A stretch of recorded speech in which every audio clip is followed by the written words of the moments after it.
3 மாதங்கள் 4 மாதங்கள் பிறகு சிம்மத்திற்கு செவ்வாய் வந்துவிடும். முழு பலத்துடன் சிம்மத்தில் இருக்கும், நட்பு வீடு. அங்கே இருந்து அது சனீஸ்வரரை 8ஆம் பார்வையாக பார்த்துவிடும். எங்கே? மீனத்தில் இருக்கக்கூடிய கடல்சார் யுத்தங்கள் போன்றவற்றை அது குறிக்கும். அதே போல அங்கே இருக்கக்கூடிய செவ்வாய் என்பது ராகுவையும் பார்க்கும் 7ஆம் பார்வையாக. செவ்வாய் என்பது நெருப்பு, ராகு என்பது பாம்பு. அப்போ நெருப்பு தான் ஜெயிக்கும்.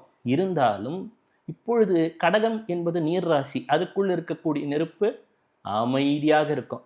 நீங்கள் கடலில் போகிறீங்கன்னா அங்கே கடலுக்குள்ளேயும் பூகம்பம் இருக்கும், கேள்விப்பட்டிருக்கீங்களா? அது சமயம் வரும்போது இந்த சூழலில் நான் சொல்லுவதைப் போல அடுத்ததாக நம் தேசத்துக்கு ஆரம்பிக்கப் போவது செவ்வாய் தசை.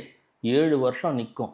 இந்த 7 வருஷம் அக்டோபர்லேருந்து இருக்கும் பொழுது ஒவ்வொரு தசாபுத்திக்கும் ஒரு அஜெண்டா உண்டு. சனீஸ்வரர் தசா வந்துவிட்டால் நீங்கள் சனீஸ்வரரின் தயாள குணத்தை பெற வேண்டும், தியானம் செய்ய வேண்டும், தவம் செய்ய வேண்டும்னு உங்களை கூட்டிகிட்டு போகும்.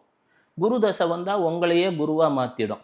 செவ்வாய் திசை என்பது மக்களிடம் ஒரு கட்டுப்பாட்டை, ஏன்னா இராணுவ கட்டுப்பாடு, அதே போல் காவல்துறையும் ஒரு கட்டுப்பாட்டை குறிக்கக்கூடியது. அதே போல் அண்ணன் என்று சொல்லக்கூடியவும் ஒரு கட்டுப்பாட்டை குறிக்கக்கூடியவர். செவ்வாய் இதுக்கெல்லாம் ஒரு காரகத்துவம். அப்போது வாழ்க்கையில் ஒரு டிசிப்ளின்,